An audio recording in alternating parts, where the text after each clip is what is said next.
waxa uu imaada walaashay kor loo qaadulka lagu day bir bartas loo garaacay soo galay waa aabba si xun u dilay oo naxariis dara ah gabadhu dhalay oo 6 bilood jir ah oo caruur ah ayuu dilay oo uu nafta dhaafiyay sidoo uu dilayay argagax ayay ku reebtay caruurtii kale dhacdada naxdinta leh ayaa ka dhacday degmada Dharkaynley haddaba aabbahan dilaaga ah ee naxariista aan lahayn ee gabadhu dhalay dilay ayaa doonaya hooyadeedna inuu dilo dhammaan family-ga oo dhan uu dilo haddaba family-ga cabsi daraadeed xaafad ay degnaayeen way ka qaxeen haddaba dawladdu wali gacanta kuma soo dhigin aabbahan dilaaga ah haddaba family-gan waxay u baahan yihiin cadaalad iyo in gacanta lagu soo dhigo aabbihii dilaaga ahaa ee naxariista aan lahayn ee gabadhu dhalay nafta dhaafiyay haddaba hooyadu sida sheegtay wuxuu aabbuhu sidan u sameeyay oo ay cadhadu ay ka kacday markii aabbuhu ku yiri hooyada aynu isku noqonno aynu dib isku aroosno maadaama xilli hore ay kala tageen haddaba hooyadu way ka diiday haddaba aabbihii ayaa yiri adigana waan ku dilayaa gabadha yarna waan dilayaa kadibna gabadhii yareed ee 6 bilood jirka ahayd ayuu si xun u dilay oo naxariis dara ah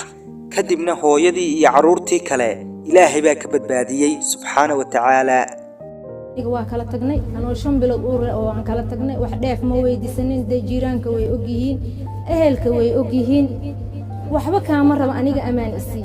iyo 3 talaaqada aan kugu furanaagna kuma furantay igu noqo kugu noqonay wax noo yaalana ma lahan walaalo amaan isii islaamka Muhammad sheegto awlaadana mas'uul ilaahay iga dhigon aabahood joogin wuxuu yiri hadaadan igu noqonayn gabartan waa dilaa adiga waa ku dilaa kuma noqonay ilaahay wax dilay ilaahay shartaada ha imootiyaan intaas isku keen war dambeys akhiirana gacantiisa ay ugu baxdaan ilaahay iga badbaadiyo haddana xaafadana uga qaxna xaalad amni awgeed marka dawladda Soomaaliyeed mar iyo mar labaad iyo mar saddexaad degmada Dharkaynley ogtaa wayna ka gaabisay waxaan codsanayaa inaan cadaalad helno oo dawladdeena sharafta leh ninkaas wax nooga qabato gabadhan ku muuqata ee dhalinyarada ah waa gabadh yar la dilay walaasheed way arkaysay oo goobjoog ayay u ahayd sida walaasheed loo dilayay oo argagax ayay ku reebtay ani banaanka jiray wala soo wacay waxa la dhahay hooyada iyo walaashaad waxa imaad adeerka inuu diloona rabaa ima waa leedahay waa soo roray banaanka wax ka danta markaas waa soo roray guriga imaaday waxa uu imaaday walaashay kor loo qaadulka lagu day bir bartas loo garaacay soo galay oo hooyadeena la dilay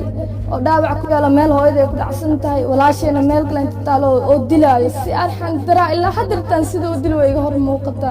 dawladdan tirafta leh waxa ka codsanaa in xaqeena loo soo dhiciyo walaashay waxba kama haleyn aabaheed waa dhaha aaba noocaas waligeey ma ark haddaba family-gan cadaalad ayay u baahan yihiin gabadhoodii yareed oo 6 bilood jir ah ayaa la dilay waxaana nafta dhaafiyay aabbihii dhalay subxaanallah runtii waa dhacdo naxdin leh oo qof walba islaam ah uu ka naxayo asxaabtayda qaaliga waa anigoo ah Maxamed Wardi Cali oo idin leh waa inoo muuqaalka xiga إن شاء الله.